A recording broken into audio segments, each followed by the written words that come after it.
Çfarë ndodh me Partinë Demokratike? Ju jeni që fëmijë me sa dijon në pjesëtare asaj partie. Po, jemi rritur me frymën demokratike, e cila fatkeqësisht vetëm demokratike nuk është, dhe nuk ka shkthyer në marksiste, leniniste, kur thua nuk është, nuk ka qenë. Nuk ka qenë dhe nuk është, pa diskutim. Dhe është kthyer në marksiste leniniste, përsa kohë është hera e parë që do garoj i vetëm ngar Sali Berisha me një frikë absolute ndaj çdo zëri ndryshe, ndaj çdo kundërshtari i cili ka vokacion politik, por mbi të gjitha mund të ngjalli shpresë të demokratët që kjo parti mund të bëhet, sepse faktikisht gjëja më e keqe është që PD-ja sot nuk është as tek fillimi i fundit, po është e mbarimi i fundit.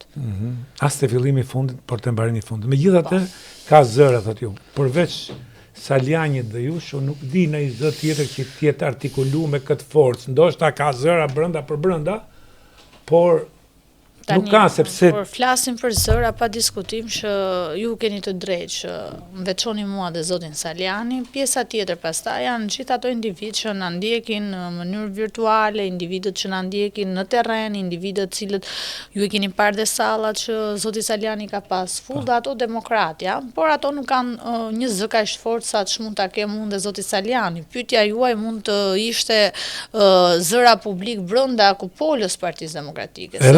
Zëra kundër ka. Brenda Këshillit Kombëtar. Për shembull, po ju përmend një Tomor Alizoti.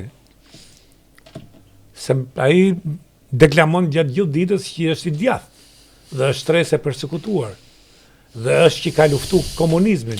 Kur ai nuk është në gjendje të hapi gojën në këtë gjendje që është kjo parti. Unë di që ai është shprehur në lidhje me përjashtimin tim dhe të zotit Saliani, publik edhe ka thënë që jam kundra përjashtimeve në një intervistë që unë e kam ndjekur.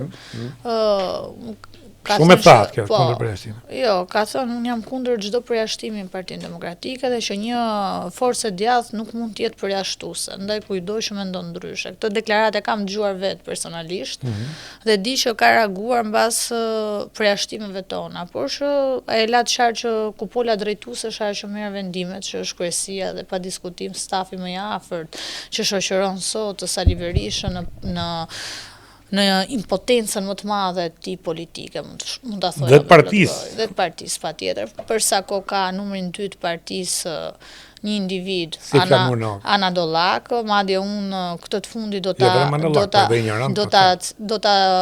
ta krahasoja me zëvendësin e Sadamit, ndryshe ai quhej Al Komiku ose Bobi Bagdatit.